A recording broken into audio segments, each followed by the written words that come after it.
Hello and welcome to another wonderful presentation brought to you by EGX Digital, part of a 9-day, 24-hour-a-day game extravaganza as PAX Online and EGX Digital. Go to PAXEGX.com to see more wonderful things. I am Alice Bell. I'm here to talk to you today from rockpapershotgun.com, the best PC gaming website in the known universe.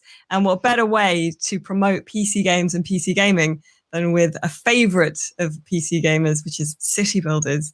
And I'm very excited to be joined today from Polymorph Games by Philippe Dion, the CEO and creative director, and Andy Ashton, the wonderful community manager, to talk about Foundation, which is a city builder I am tremendously excited about. It's been in early access for about a year, and we're going to see a bit of it in action now, talk a bit about it, and learn about some of the updates coming up. So, Phil, could you give us maybe a bit of a kind of elevator pitch on what Foundation is? All right. So, hi, everyone. Yes, Foundation is it's a fantastic medieval city builder on PC that is putting emphasis on the organic shapes and looks of medieval cities. So basically, there's no grid in Foundation, so it's entirely organic, and the goal is to recreate like credible medieval cities that you could possibly imagine. It's super fun. I love it. I've been writing about it for a while on RPS. So I guess the first thing to ask is why you decided wanted to make a city builder. Is it just a genre that you love? Yes, I've been playing city builders since I'm a kid. So I started with SimCity, the first one, and I never stopped playing all the city builders out there. So I really like SimCity, all the impression games like Pharaoh, Caesar, and Zeus, Master of Olympus. Mm-hmm. So those games were incredible. I also play a lot of the old Settlers 1 and 2, and especially the third one that I really loved. And of course, the Anno series that was one of my best city builder. Like probably Dawn of Discovery was my favorite one, which is in Europe. I think it's Anno 1404.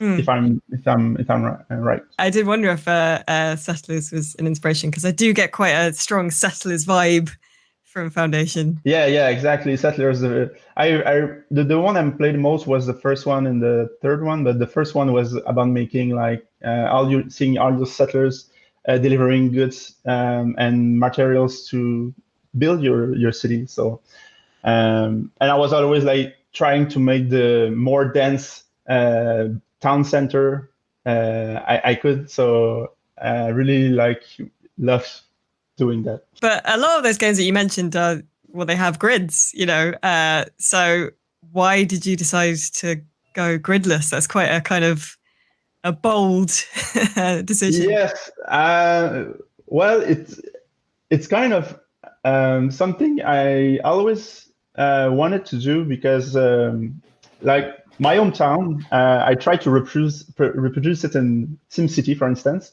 But in my hometown, there's a lot of winding roads, and it was like impossible to do. And I was very frustrated with that. And medieval cities were not built on grids too, like modern urbanization. So when I was saying games like Anno, Banish, for instance, they are built on grids, I thought it was missing the medieval look of organic layout. So that's how we decided, Leo and I. Leo is my associate. He's the technical director. So we are building our own engine. So we knew that we could develop the technology to do that. So that was one element that was added to our decision to make a gridless city builder. It's very, it's quite European, isn't it, that sort of style? Because in America, all their cities are straight lines and blocks. And my hometown is an exception, because we are in Canada, in Quebec. And in my hometown, they built like this huge industrial complex. So they had to develop the whole city at once. And the founder of the city wanted to make a layout of street that will spell his name. So it's maybe the exception in America, but because it's all like grids, streets. Well, now might be a good time to throw to Ash, who has been working very hard. He's been building a nice little hamlet to have a look at. Hi, Ash. How are you getting on? Oh, yeah, good. We just started building it up. Actually, it's a perfect time. I've just got my first promotion, which is what I've been just trying to run towards, because I kind of wanted to sort of show a little bit about the promotion sort of things as well. Yeah, we've got a a couple of production chains running already with just to meet the villagers' basic needs. Should we have a little look around? What have you named your hamlet? Has it got a... Yeah, I haven't. No, that comes later. I've got to, you've got to get the idea of what it's going to be called. It's not going to get named right at the start. We'll figure it out. But usually Ashington or something like that is what it'll be called. Most likely. Yeah, I go with Aliceburg, Albania. Yeah. So when you start building a town, Ash, do you kind of have a set strategy, or do you change it up a bit every time? Do you like being a bit more organic with it? I mean, the game is organic, so I try to vary it up. But the thing is, with most city builders, right at the start of the game, you're kind of limited to the resources that are on the map. So there's always going to be a slightly narrowed route right at the start, but each map has so many different tiles that you can start on that there isn't really a strategy. You've got to think about efficiencies. It's not like any normal city builder where, one of this building equals two of that building in production chains. It's all based on work times and things like that. So the further a villager lives away from their workplace, the less efficient they're going to be. So you do have to think about these things. You're setting it up, starting up like the foundation, pun intended, for your actual city and your village as it grows. So yeah, you're always thinking just like, where am I going to fit everything? Where are the resources? Where am I going to move to? Because something we've added recently, for instance, is these deposits here. And to start with, you don't know what they are. And they're random on the map when the map starts, so you don't know what's going to be in those. So you've got to think like, am I going to start to go, move towards these and expand towards these new deposits to find out what they are as quick as possible?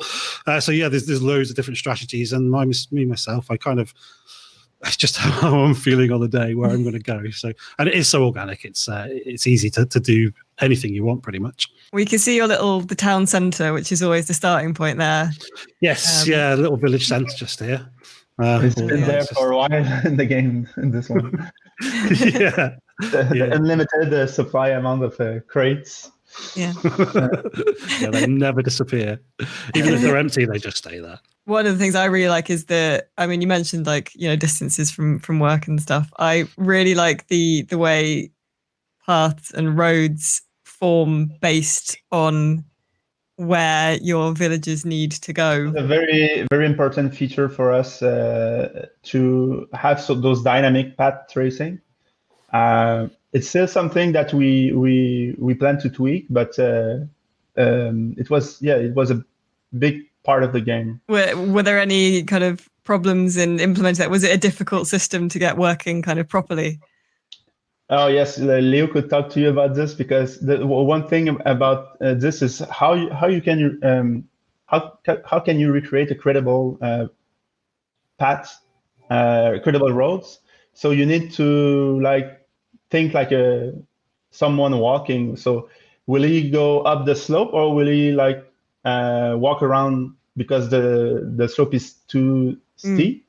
So it's something that is hard to reproduce by code, but we did some experimentation, and we're kind of at a point where we're pretty satisfied with it, but we might tweak it a little bit later on, of course. Yeah, no, it's just little things like that I really love. And Ash, you mentioned the promotion as well, which is a really interesting feature that got added in, I think it was not the last update, but the one before. Yeah, that's right. We there were promotions in the game way back, but it all happened automatically.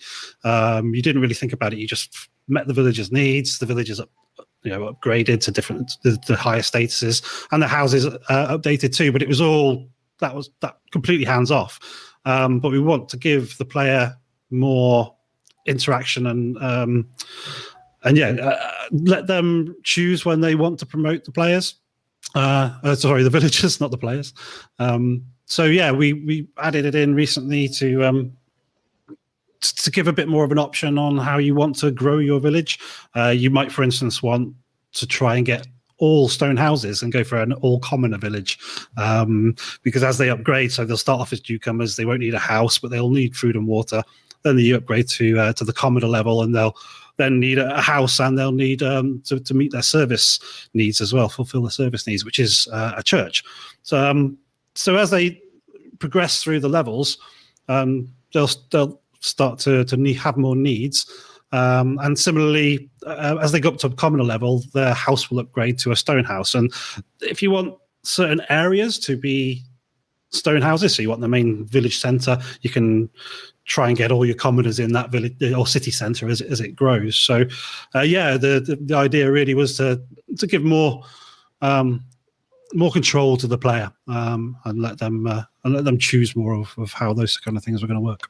And it's something that was thought as something that will evolve in the future, because now in Foundation we're putting all the small puzzle pieces, developing all those systems, and in the future update we will add we plan to add a lot of strategies. So and the player will have total control on how he wants to develop his cities. For example, if we want to add a challenge to keep your city with surf only and doing a small low density village, then he will need to use strategy not to upgrade his villager too high.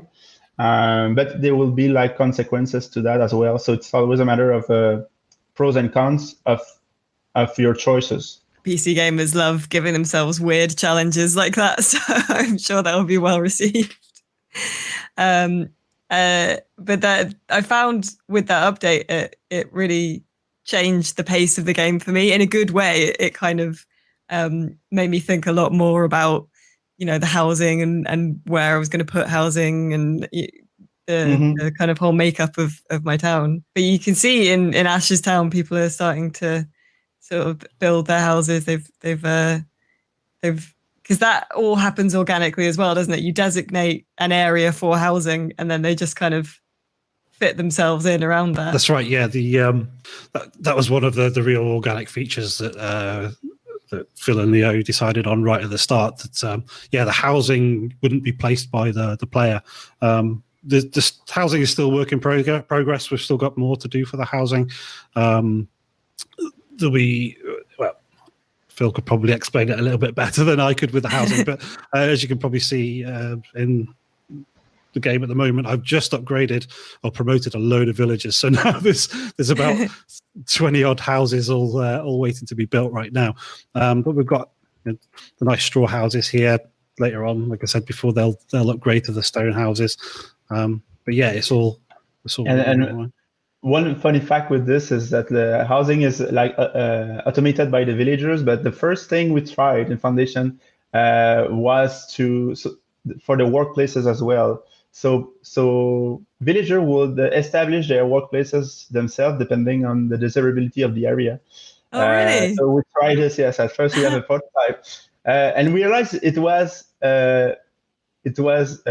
not that fun, because you remove something that is interesting for the player, like you remove something he can control. So we decided to just do only the housing. So it's a good balance between something that you can control and something you control.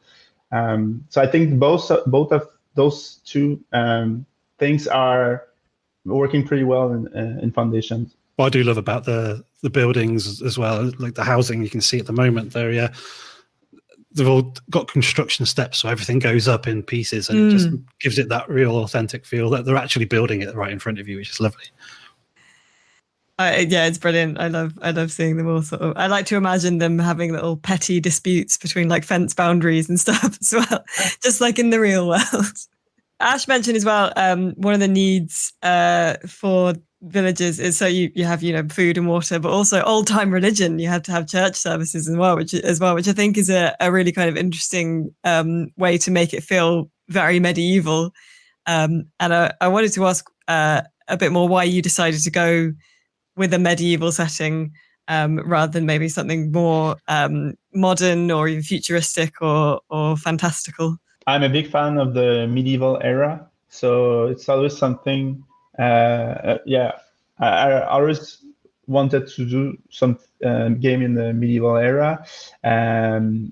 So yeah, I think maybe for us North American, castle and medieval cities is something that we don't have access to. So I always have been pretty interested in this. So when I visited France, Italy, I went to visit like all those castle and medieval village. So it's really something that I love personally.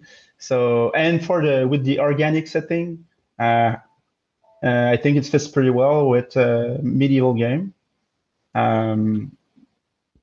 But Foundation is medieval, but it's in the future, maybe who knows? Maybe we'll explore other eras, but we're not there yet. I mean, did you do kind of a lot of research and going to locations and stuff as well? Yes, we did. We did some researches, but it's never like complete. So we try to be as much accurate as possible. But it's at the end it's a game, so sometimes we have to choose between feature and being accurate with the medieval era. And as the project moves forward, we also get some more documentation. We buy some books. It's hard to find good documentation about medieval era on the internet. Like all you find is about Minecraft when you search about medieval. So of course you can remove those when searching, but it's hard to have very accurate documentation. And for instance, when I went in France, I visited some small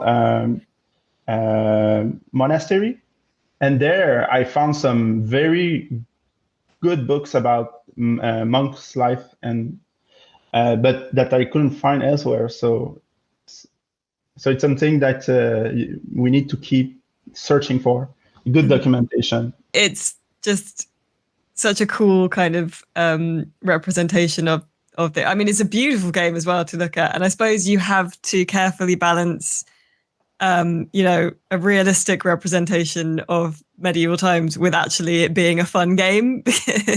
A fun game, and yeah. Keep going. I'm sorry. Well, because I mean, actually living in the medieval era wouldn't have been that fun. So. No, of course. And there's this thing about Foundation. We want it to be very like relaxing and unstressful, like very immersive. But like you play this to just relax and enjoy, like seeing your city live. So of course we're developing more the beautiful side of or romantic aspect of medieval. I think that was one of the things that really struck us at RPS when we first started playing it, is that it's so relaxing and just lovely, and it just seems impossible to make a town that isn't also lovely to look at and just nice to watch. I mean, you can see, the trees waving in the wind and the fish, jumping in the water, and everything is just so lovely. Yeah, I think a lot of players, like majority, feels they understand this aspect, this relaxing aspect, and they appreciate it. it's something we need to be aware of, because if we want to have, like, the next steps is to add some kind of challenge to the game, but at the same time, we don't want to lose this relaxing experience. So we don't want to stress the player too much if he doesn't want to. So that's something we were very careful about. So Ash he's got some fishing set up as well now. It might be good if you could maybe show us maybe a simple supply chain, Ash, because they get quite a bit more complicated later on. Yeah, they do indeed. I just finished doing a couple of fishing huts, but I also wanted to show a little bit of the sort of the intricacies of the game. So, for example, with well, I'll come back to the fishing huts, but I mean the basic, the really easy production line. Simplest is the berries. I mean, right now the berries are being gathered. They're actually deplete. So as they get taken off the berry bushes, the bushes will deplete. These villagers will keep taking them. They'll take them to their gathering hut, which will then get transported to this granary. This is where everything gets stored. So we've got here, we're already storing some fish. We've just brought some fish over. But yeah, we've got berries in here, and from there they'll go on to the marketplace, where this little guy down here is calling his wares, letting everyone know he's selling his berries and fish. That's that's the first sort of goal right at the start of the game, is to get that food running. So that's probably one of the most simplest of production lines. But there is a little trick you can do as well, is if you want to move things larger distances, for instance, these fish coming in here, they'll be stored in this granary, which is fairly normal. We've just got them set to accept here. But if we want them to move over here, because we'll put another marketplace here that's selling fish, so we want everyone to go there. But we don't want everyone traveling too far to get the goods. So in this granary, we can actually set this slot to fish and set it to stock maximum, which will actually allow the fish to be taken from any other warehouse.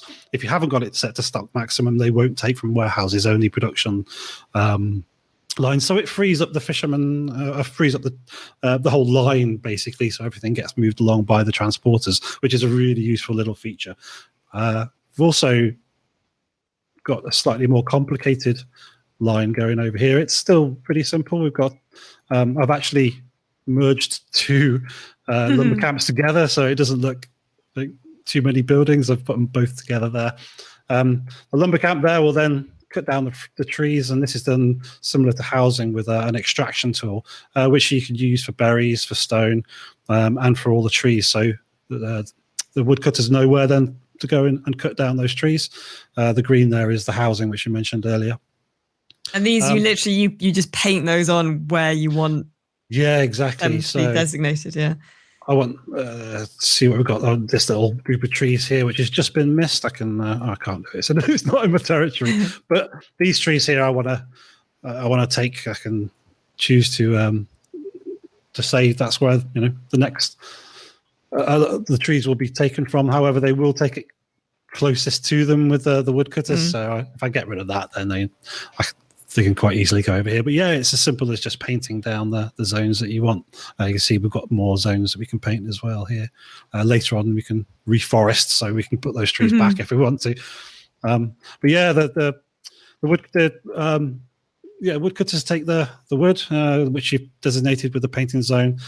That then can go to a warehouse. It doesn't have to go to a warehouse in this case. It could go straight to our carpenter here in the sawmill, where that'll get turned into planks, which we can use for some of the later buildings, such as the warehouse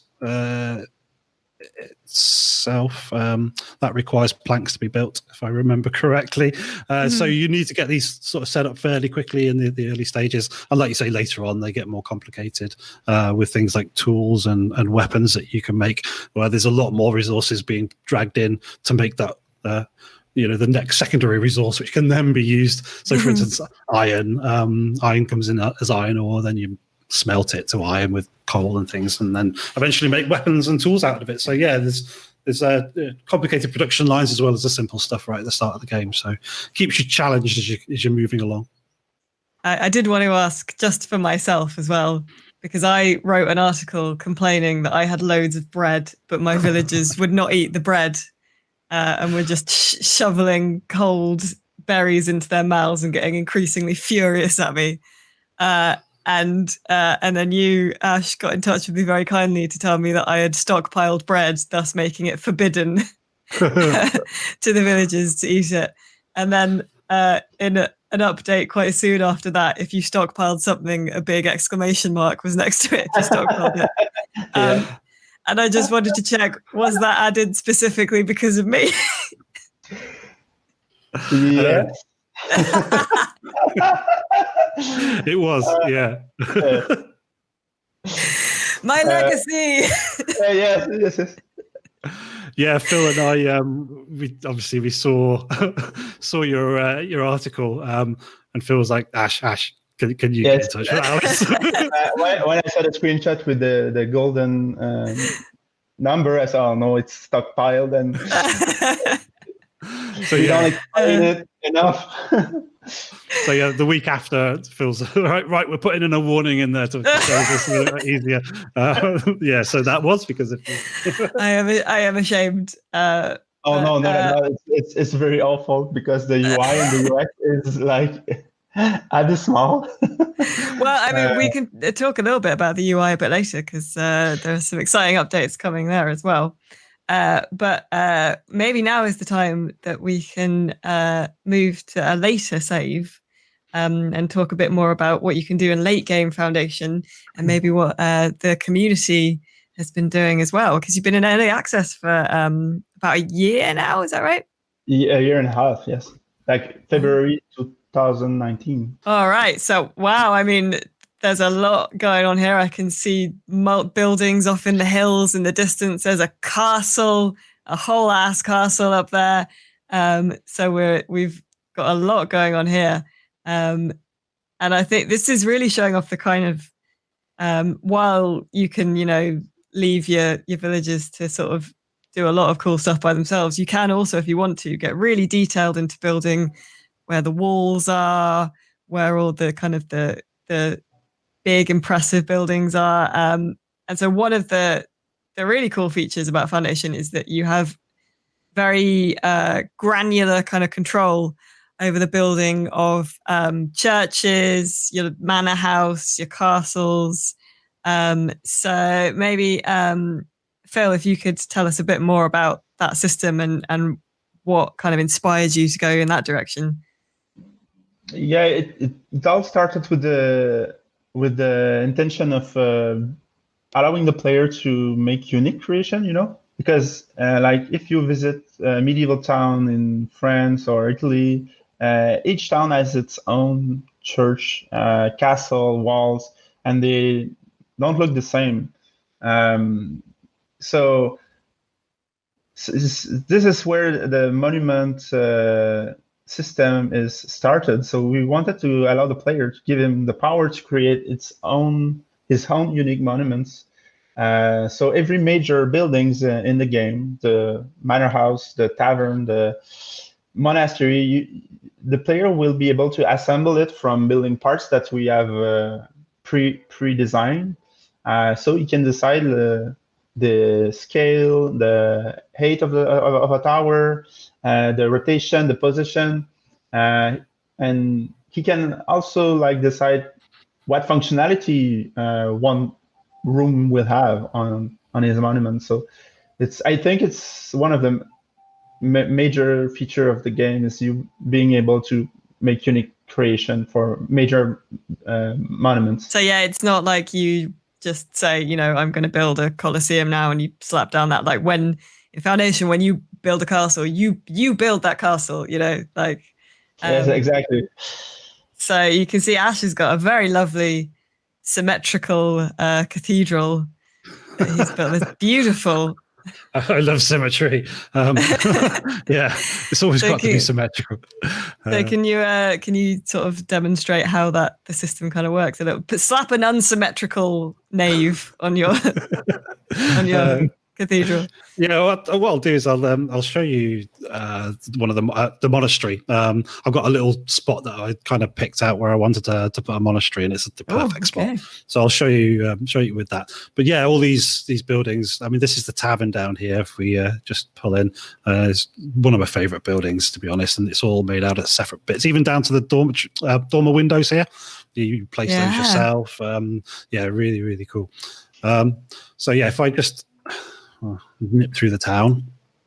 I've just started setting up on this island. I've started to work on the individual food chains and things as well over here, because you don't want people walking right across the city to get the food and the water. So just pretty much finished that in a church over here. Anyway, so yes, in the menu here we've got monuments, and I was going to say, I hope I've got the monastery unlocked, but here's the monastery. So you start out with just like your marker stick to where you're going to start placing your building, your monument. And then when you drop that, you can see there's a huge amount of options. There's further options down the bottom, which is something new, which is a masterpiece, which you can add into the monuments now. But we might talk about that later on. But yeah, each one of these pieces can be put down separately. So you have to have some pieces. So for instance, I've got to have one abbey part here. And what I'm going to do is I'm going to get rid of that because I don't need it anymore. And then let's say, we're going to have a second dormitory style building we can pop in. I'm just going to chuck that down separately. Let's make this abbey a little bit bigger because it's a little bit small at the moment. But you can build them together like this, but then we can also raise them. So we can got a little bit more customization to the buildings as well. We've got our own door here. And each, you can see these white nodes here. This is where all the parts will connect to each other. And you can also unsnap them. So if I were to take, let's say this dormitory style building on, and it'll snap to any of these points. But if I want to, and this is the creative side of Foundation, which is amazing for me. It really, before I was a community manager, it's what kind of sparked my attention. But you can hit in T or the little chat box here. We can turn that off, and then there's no collision. We can create however we want to. So let's, for instance, get a tower in here. So normally with the attach, it will just attach to all these points. Take that off, bring it up, but we can actually stick it anywhere we want to inside this building, and it just makes it so creative. Yeah, it's my favorite thing, making these monuments as big as you want to. And then, yeah, there's all sorts of extra bits we've got here, so we can make a cloister, attach that to the wall here, and turn it around, and yeah, just basically keep going, and you can make them as big as you want. But you do have to think as well about the actual costs of these things. For instance, my church that we saw earlier on, the big church, that has a very, very big maintenance. We've probably got a little bit of balancing to do for that as well. But you can see the upfront costs, how much resources it's going to take to create this. But you also see how much it's actually going to cost in maintenance per week. And also the size of it, and the size affects things like congregation size in the churches. So your size will be directly related to how many people can actually fit in that church, because you've got to make sure you've got enough for everybody, because they all like to go to church at the same time. But yeah, sorry. Listen, I was just going to say the cost is future Ash's problem. Current Ash is just having a blast building his monastery. Yeah, exactly. Yeah, who cares? But yeah, we can also change the color of. We've got different themes for different buildings. So the monastery's got a few different themes. You can't really see it properly in the blueprint mode, but once it's built, which won't happen now, unfortunately, it takes quite a while to build some of these things. But yeah, so you could have different themes on there as well. But it's just gives you so much option, and it's like I said, it's one thing that really just stood out for me. Other games, games that we've kind of mentioned already, but you have set pieces. You'll have a cathedral, which will be already built by the devs, and you just plump cathedral down with foundation. You can actually make your own, and it's just, it's awesome. I really, really enjoy that part, and being creative. One of the recent feature we added as well is the capabilities to make paths inside buildings. So maybe Ash, you can talk a bit about it and demonstrate it? Yeah, absolutely. Let me just get rid of this monastery here. So the people can pathfind through. Yeah, exactly. Now. If you put 2 doors on a building, they can walk through to access like an accessible part of the. Well, for example, if you enclose an area with the walls, they will have access now. Yeah, exactly. I've built a church here, which I wanted my soldiers to be able to cross this cliff here, or rather than going all the way around, other villagers might go through. So as long as for the church, as long as they need to go to church, they will go inside the church on one side here, and they'll come out of the door up here. Some parts, like the monastery, for instance, they're specific, so only the monks can pass through the monastery. So if I do go back to my monastery over here, if I were to enclose this cloister, that's up here. So we just quickly chuck in a few more cloister parts. Normally, how it was before is they wouldn't have been able to get inside this section that I'm just about to build here. So it was just you could put a well in there or something, or the plants or a beehive, and they just wouldn't be able to get there. But now, as long as there's a door on the outside, and we stick another door on the inside, now the monks will actually be able to get through the building and come out into this cloister area without, even though it's completely enclosed, which is, it's fantastic. And as I said earlier, you can use it to get to inaccessible parts, so they can go up cliffs if in certain situations. It doesn't work for everyone. For instance, the castle that I've built there, which is made all out of vanilla parts, only soldiers can pass through the castle, but you can use that to get to places that you just want only soldiers to go to, which is a really good feature. And that was a more recent update as well. And in the latest update, Ash mentioned you added mineral deposits, which are the big heaps of rocks that we can see dotted about the map as well. And that you're mining that one there, aren't you, Ash? Yeah, we've got a quarry. It's just a stone quarry. It was actually quite useful because I was running out of stone to make some of these big monuments pretty quick.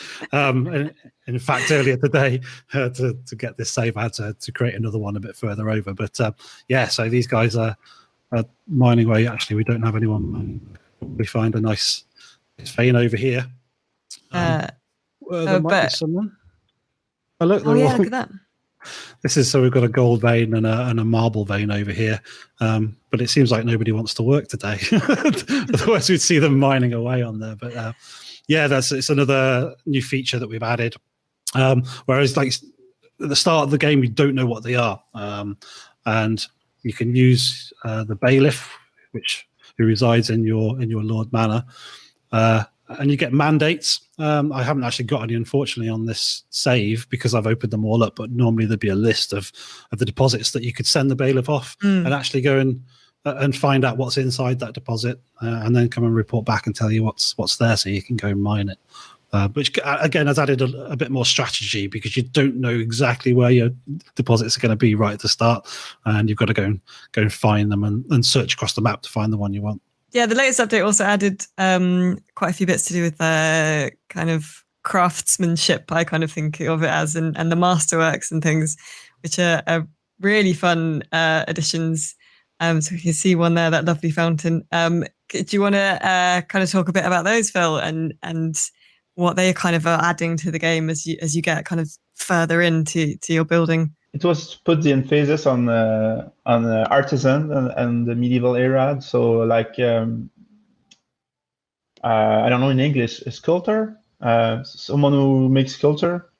Sculptor, yeah. Sculptor, and like painter, or so those artisans that they can create make some unique creations. So it's those masterpieces, they are acquired through some things a player will make during the course of a game, and he will be allowed to create a masterpiece. So it's really like unique creations that give a unique power or buff. We can compare those to like the wonders in civilization. So you can only have one possible, and so one of each masterpiece by city. So this is a small thing as well, but I love the animations that were added to like the jewelers, and I love the animations in the game in general, because you can see like all the villagers at work, making their bread, or they all have really lovely little unique animations. You can see them. Do you have a favorite animation, Phil? A favorite one? I love them all, but I really loved when we integrated the envoy on the horse.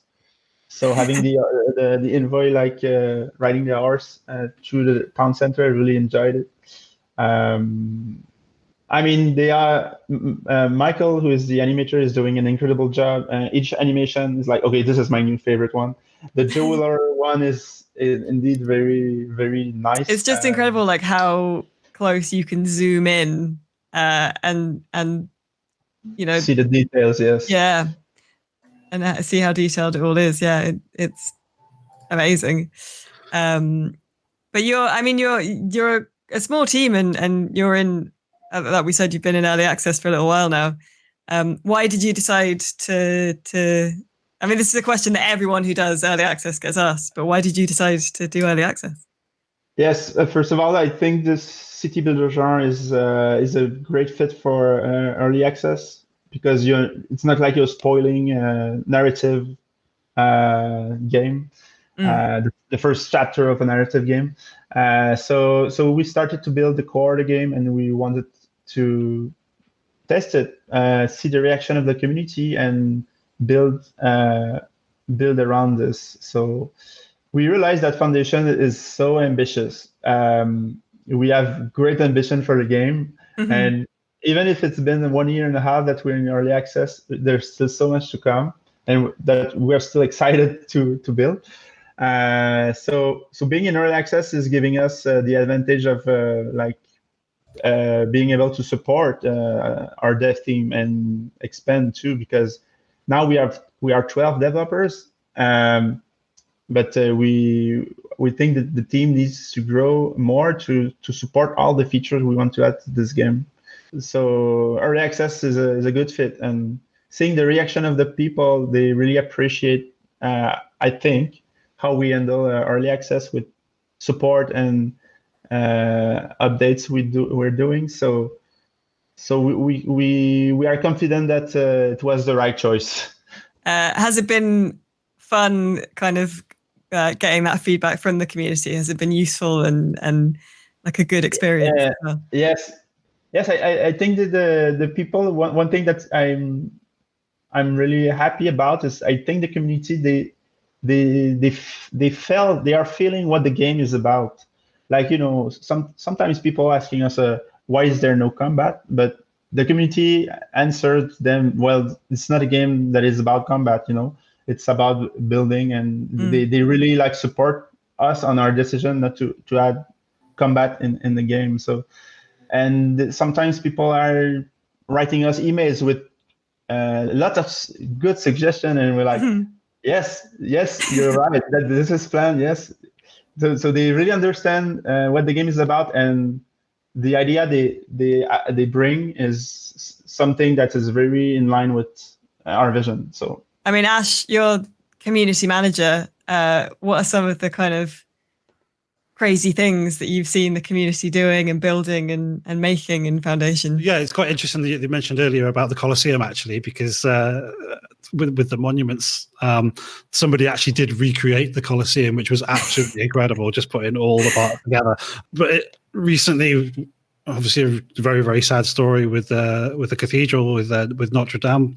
But we actually, the community had their own kind of out of respect, they wanted to rebuild Notre Dame, so they did it with the parts for the church, and there's just some incredible examples that were out there. Also, the mods, the modding community is incredible, and what they're doing right now, is just amazing. Yeah, I can show you. This is a community save. I actually spoke to one of the players today. Our Discord is incredible. I mean, we've got such a great community on Discord. They're constantly putting up screenshots, which is absolutely amazing. But this guy put some really cool screenshots up. It's a modded save, so there are mods in here. But what the modding community doing is absolutely amazing. They're doing such an incredible job with adding assets in here. And as you can see, this is the same map I was playing on. But, they've added parts that you can create into harbors. They've actually added boats in here, which is been a well-requested feature as well for us. But so they've gone and created some boats. I believe a lot of them are full working parts as well. So they'll actually load the boats up. The boats will move around. Not this one. Wow. This is one of ours. That's ours. But yeah, really, really amazing. And zoom out, they've modded this castle here, which is quite incredible. Whoa! Get right in here and see what's going on inside this castle. I mean, it's just beautiful. I mean, they've just gone to such lengths to make it look good. It's incredible. Yeah. It's amazing. It's like Chibi Witcher. Oh, look at that! But yeah, that's fantastic. Wow. So it just shows what can be done with the game, and where it's, for instance, we haven't got a castle in the game yet, but maybe one will be made eventually. But but it just shows what can be done on the modding side of it as well. So even as we're adding things in, modders are adding things in. So it just shows what can be done. I'm really, really impressed with this guy. This is John. Apologies if I say it incorrectly, but John Lure done this amazing job building this city up. It's absolutely incredible. Wow. I've got a long way to go, fellas. I've got a long way to go. I mean, well, talking about, things that maybe you're going to get added in the future, maybe we can talk about plans for future updates. I mean, one of the things that I know is coming is the updated user interface, bit of an updated UI, which you were kind enough to share some screenshots of, some work in progress stuff. How's that coming along? It's coming along pretty well. It's gonna take a long time, but I mean, Daniel, the UI artist, is doing an incredible job of designing all the interface that they are in the game at the moment, and in parallel, the tech team is developing the tools to integrate all those new UI elements. So that Dan can be autonomous in integrating those. So yes, it's going pretty well, but it's going to take a while, I think, because there's so much. But I think it's for the better, but of course, because not only the visual of the windows will change, the UX, so the user experience will also improve, and the accessibility too. So we are planning to add some long view features like key remapping, and things to help people with disabilities. So I think it's something that was long due, and pretty happy that it's coming soon. Have you got any other exciting maybe gameplay features that you can share with us, or are you keeping things a bit close to your chest for now?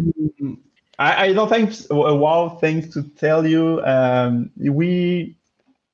We're getting to a point where we have all those puzzle pieces that we want to assemble to create more strategy. So this is something we're gonna work, especially related to the estate. So the role of the estate will be improved.